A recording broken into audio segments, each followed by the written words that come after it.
वाराणसी में होने वाले विश्व प्रसिद्ध संगीत कार्यक्रम संकट मोचन संगीत समारोह बीते कई सालों से लगातार जारी है। इस कार्यक्रम में संगीत प्रेमियों का जमघट लगता है और देश भर से नामी ग्रामीण संगीतकार यहां पर पहुंचते हैं।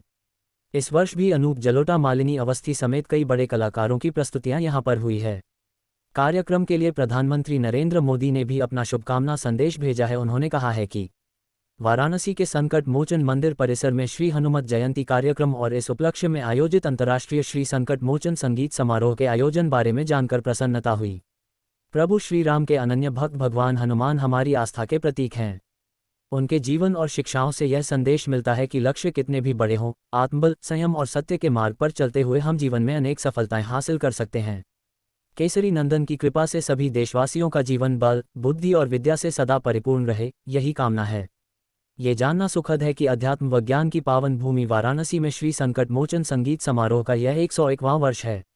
अपनी एक सदी की गौरवपूर्ण यात्रा में इस समारोह ने समाज को एकता के सूत्र में पिरोते हुए हमारी महान परंपरा को निरंतर सुदृढ़ किया है।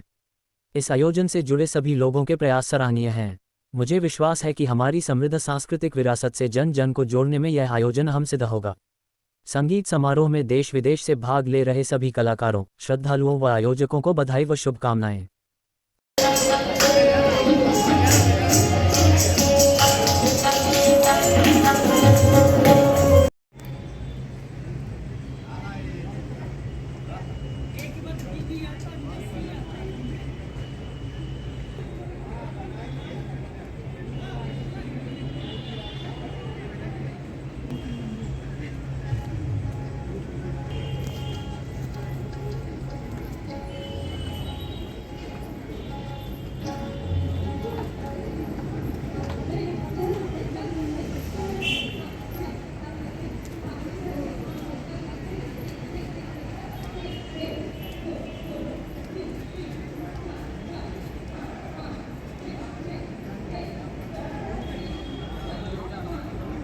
सब रामलीला का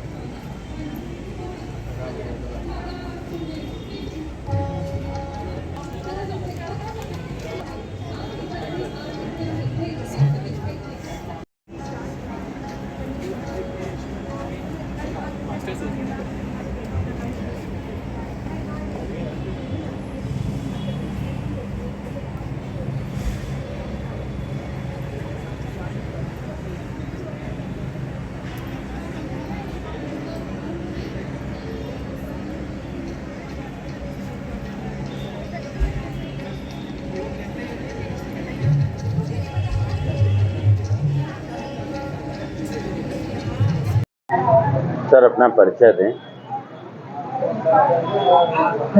मैं डॉक्टर राधाकृष्ण गणेशन, मैं भारत कला भवन BHU में कार्यरत था। लास्ट ईयर ही मैं सेवानिवृत्त हुआ।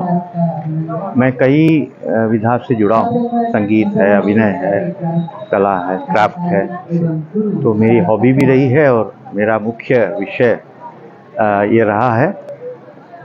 और जो सर ये पीछे हम एक भव्य रामलला की पेंटिंग देख रहे हैं, ये आपने बनाया है, क्या इसकी खासियत है, क्या इसके बारे में कुछ हमें बताना चाहेंगे? ये जब अयोध्या में मोदी जी के सौजन्य से रामलला स्थापित हुए थे, पूरे देश में एक अच्छी लहर दौड़ी थी, तो मेरे मन में भी एक उत्साह था कि नए मंदिर बन रहे हैं। लेकिन दुर्भाग्यवश मेरे निमंत्रण भी मिला था, लेकिन मैं नहीं जा पाया। तो इच्छा मन में थी, वो छवि जो पहला देखा मैंने वो अंदर बसी थी कि कम से कम मुझे इसको बनाना है, लेकिन संयोग भी चाहिए, तो अभी तक वहाँ नहीं जा पाया। लेकिन जो हनुमत जयंती में हमारी कला दीर्घा लगती है, तो उसमें हमारे डॉक्टर विजय मिश्र जी, उन्होंने कहा आपका भी कुछ पार्टिसिपेशन होना चाहिए।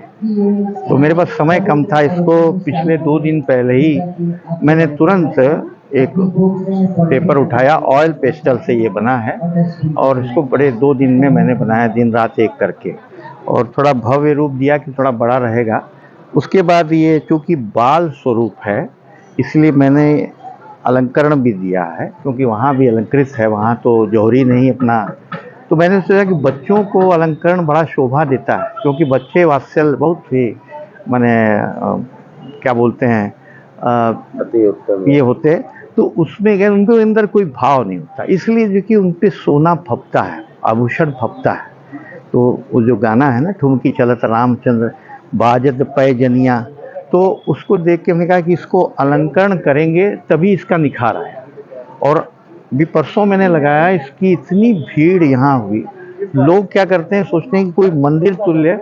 लोगों से मैंने पूछा भी तो बोले कि रामलला का दर्शन यहीं करते। तो ये भाव आया तो मुझे भी लगा कि नहीं, मेरा बनाना ये बहुत सार्थक हो गया। बाकी तो कई लोग इसको खरीदने में भी लगे हैं कि ये मुझे तो इसका छोटा रूप भी मैंने कुछ महंत जी को देने के लिए किया था। महंत जी ने ही भव्य उद्घाटन किया परसों, और शिव प्रसाद शुक्ल जी, विजय मिश्र जी, मैं उनके साथ तीर्थायन में जुड़ा हूँ। तो ये है।